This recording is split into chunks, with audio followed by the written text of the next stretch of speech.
Hello friends, my name is JJ, and I recently had a kind of big revelation about myself. I really like communication. When I look back at everything I've done in my life, drawing cartoons, writing articles, talking on TV, making websites, making these videos, the common thread that unites it all is communication, which the dictionary calls the process in which information is exchanged between individuals. Now, I am hardly the only guy that has a passion for this sort of thing, nor am I the only passionate communicator with his own YouTube channel. There are, in fact, quite a few YouTube channels very similar to mine, which is to say channels run by people who really want to exchange useful information with people like you. So today, I wanted to communicate with you some of my favorite educational YouTube channels run by some of the best information exchangers around. But first, let me just communicate this message. Today's video brought to you by Skillshare. Now, what is it exactly that makes someone good at communication? In my opinion, it basically boils down to the following things: knowledge of subject, clarity of delivery, honesty with audience, moderate agenda, and charismatic personality. I could do a whole other video on why I think these specific virtues are important, but for now, I'm just telling you so you have some sense of why I like the following list of YouTubers. Okay, to start, here is a channel I only recently discovered called Half-alseep Chris, run by an English guy named Chris. Chris makes videos on themes that are rather similar to mine, about cultures and symbols of the world, with a fair bit of focus on British stuff. He also does a lot of videos about the different currencies of the world. Now, as you can see, Chris's videos have a real strong gimmick, which is the use of stop-motion animation to provide visual aid to his explanations. This is a really powerful tool he uses incredibly well. Chris's channel is also helped a lot by his personality. He's this young, cheerful, happy guy who brings a lot of innocence and charm to the topics he talks about. The hash browns were made from potatoes grown in Belgium, the world's second largest exporter of processed potato, second only to the Netherlands, which was incidentally where the tomato was grown. A lot of us get interested in the traditions and customs of foreign countries when we are quite young, and I think Chris's channel does a good job of capturing that kind of youthful enthusiasm for the exotic. In fact, you could say that his channel is a very good example of what you could call family-friendly content, in the sense that it appeals to a certain type of curiosity that both adults and children share. If I had to recommend one of his videos, it would probably be his video on Canadian money. I've been long thinking of making a video about Canadian money, but there is really no point of me ever doing that now because Chris has made like the perfect video on the subject. I mean, he's not from Canada, so obviously he's a lot more polite and credulous about the symbolism and stuff than a self-loathing Canadian like I would be. But his video is still just such a perfectly constructed, tight little summary of exactly what our money looks like and why it looks the way it does. Channel number 2 is quite similar to Half-alseep Chris in a lot of ways. It is called Name Explain, and it is run by a guy called Patrick Foote. Patrick is also a Brit, and his videos are all about explaining the origins of place names. What exactly is the difference between the Netherlands and Holland? And why was the name changed from Abyssinia to Ethiopia? What came first, the turkey or the turkey? And sometimes people's names too. Why did Malcolm Little use the name Malcolm X? The name was born with Joseph Stalin, but did it die with him too? What is the first name in recorded history? His channel also has a very strong visual gimmick in that all of his videos are 100% illustrated. He has these funny little watercolor type drawings that he uses to provide visual aid to the things he's describing. What I really like about channels like Chris and Patrick's is how the amount of effort they put into their videos really speaks to their commitment to clear communication with their audience. You know, when it comes to making a video, it is the easiest thing in the world to just punch some words into Google image search and then put those pictures up in little boxes beside you. Or just use some generic stock footage website to provide these really bland, generic on-screen depictions of what you're talking about. So I think it is really quite heroic when creators go the extra mile and actually create unique visual aids to help their audience understand what they're explaining, rather than just satisfy themselves with what the internet has to offer. It is something, frankly, that I wish I would do more of on my own channel. On the personality front, Patrick is also very charming and innocent. At a time when so many people on YouTube are kind of snarky and sarcastic, it is really refreshing to come into contact with somebody who is just kind of bursting with a sort of excitement to help you learn stuff. I think it brings a sort of genuine pleasure to the viewer when the creator is so clearly motivated by a sort of genuine pleasure on his end. Next one is a channel called Down the Rabbit Hole, run by a guy called Frederick Knudsen. Now this one is quite a gear shift from the previous two channels because Frederick makes videos that are almost exclusively about rather dark subject matter. He has a fantastic video on the famous New York hoarders, known as the Collier brothers, for instance, and a really good one on plague doctors of the Middle Ages. Frederick's main talent is just that he is a really good storyteller. His ability to craft a compelling narrative is incredibly strong, pretty much of the same quality you'd expect on a professionally made, like documentary on the History Channel or something. He makes very good use of things like foreshadowing, which makes you want to keep watching even when the videos are quite long. What none of these onlookers could have suspected, however, was that soon, Gene Ray would acquire his first truly enthusiastic and earnest adherent. The writer expected some people in the Final Fantasy community to see this, but he couldn't expect the sort of attention it would receive.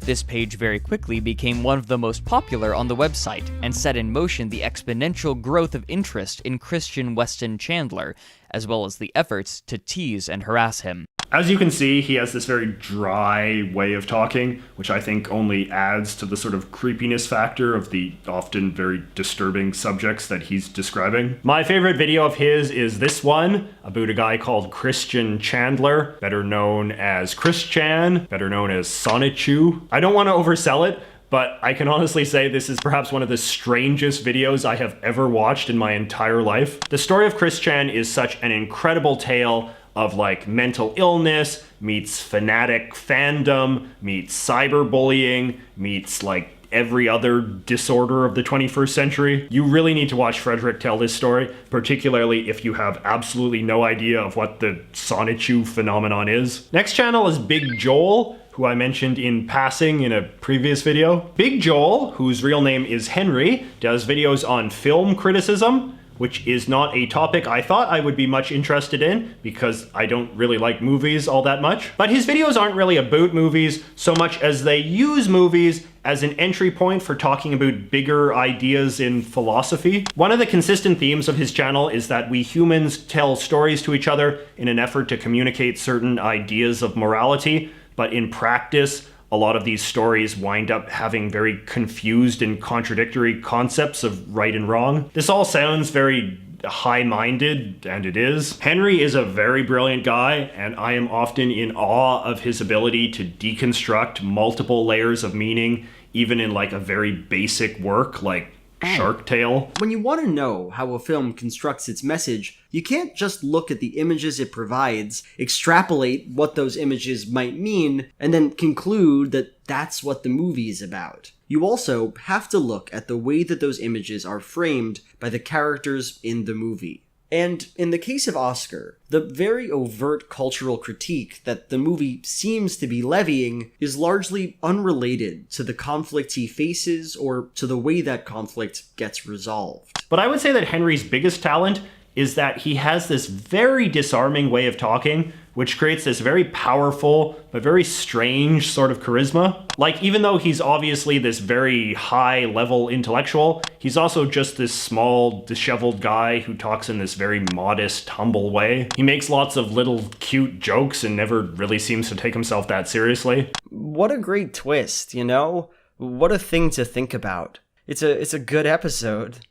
Hoo-wee, glad that's done. It gives his videos a very casual, conversational quality that I think really helps in his ability to communicate his ideas to his viewers. The ambivalent way he carries himself, I think, also helps reinforce one of the big themes of his videos, which is that we live in a very sort of morally ambivalent universe. I really think that conversational delivery is a very underrated quality in YouTube videos. There's nothing wrong with scripting videos. I mean, I script all of mine, but too many YouTubers in the educational space these days write and read their scripts as if they are making an airline safety video. So I really like YouTubers who find some way to exude genuine human personality in their videos, even when their content is basically the equivalent of a master's thesis. Another guy who I think has a really excellent on-screen demeanor is the guy behind the channel Knowing Better. I don't know what his actual name is, and it seems like he's done a pretty good job at keeping it hidden. But anyway, this guy makes videos that are basically extended examinations of a single topic. Sometimes they're about historical things, like the Titanic, or the making of Mount Rushmore. Other times they're about some public policy issue,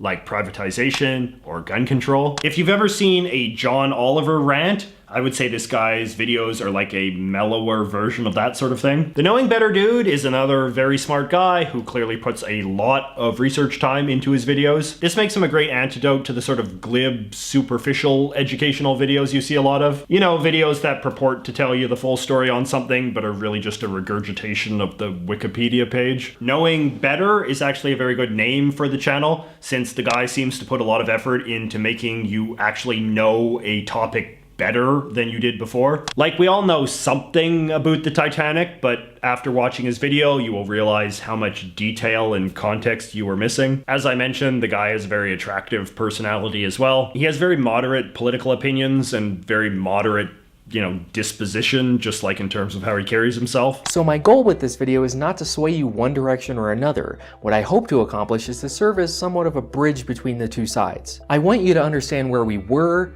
where we are, and where some people want us to go, and at least be able to use the same vocabulary moving forward. He has a sort of semi-nerdy high school teacher charisma that I think works well for him. There are two Knowing Better videos in particular that I think really show him at his best. One is about Christopher Columbus and the other is about Gandhi. These are both really fantastic, in-depth videos that really get into some very big questions about how we judge historical figures. I really recommend that you give them a watch. Now, me and the Knowing Better guy have one very big thing in common, and that is that our videos are often sponsored by Skillshare. This video is brought to you by Skillshare. This video is brought to you by Skillshare. Skillshare. Skillshare. Skillshare is a very cool website featuring over 27,000 video tutorials that can teach you how to do just about anything, be it in the realm of art, filmmaking, business, cooking, you name it. It is revealing that Skillshare sponsors channels like mine and Knowing Better, and perhaps other educational channels you watch too. What you can conclude from that is that the Skillshare people know that their website is attractive to people who have an appetite for high quality information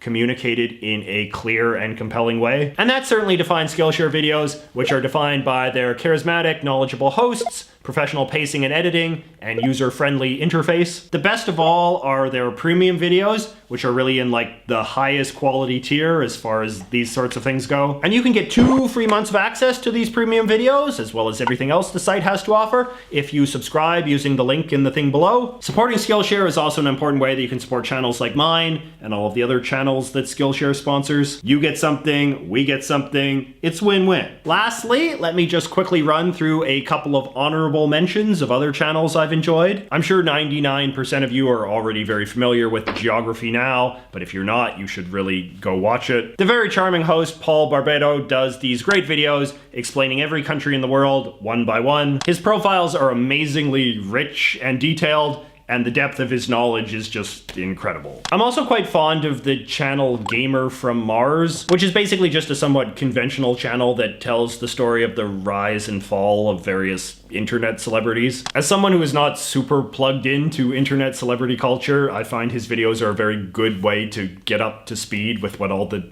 kids are talking about these days. I wanted to understand what happened that caused such a drastic change in public opinion for YouTube's most famous suite. He is not the most exciting guy who ever lived, but he talks with a sort of blunt, plain-spoken honesty that I think makes him a very effective explainer. And then there is Company Man, who does videos about the history of large American corporations. He is sort of a rising star at the moment because he has really found a niche topic that not many other people are addressing. The formatting of his videos is kind of nondescript and forgettable, but they're well scripted and full of a lot of very interesting information you're not going to find anywhere else. But anyway, I want to hear from you guys. What are some educational type channels that you like and why? Who, in your opinion, are some of YouTube's greatest communicators? I'd also be curious to know if there are any educational channels you don't like for one reason or another. I'm not calling for slagging on anyone. I'm just genuinely curious if there are any channels out there that you think are not very effective at doing what they set out to do and why. Think about what rules of effective communication they're not following. I got links to all the channels I talked about in this video in the thing below. Check them out when you get a chance. I know it is difficult to take someone's word when it comes to recommendations like this, but trust me, you will not be disappointed. See you all next week.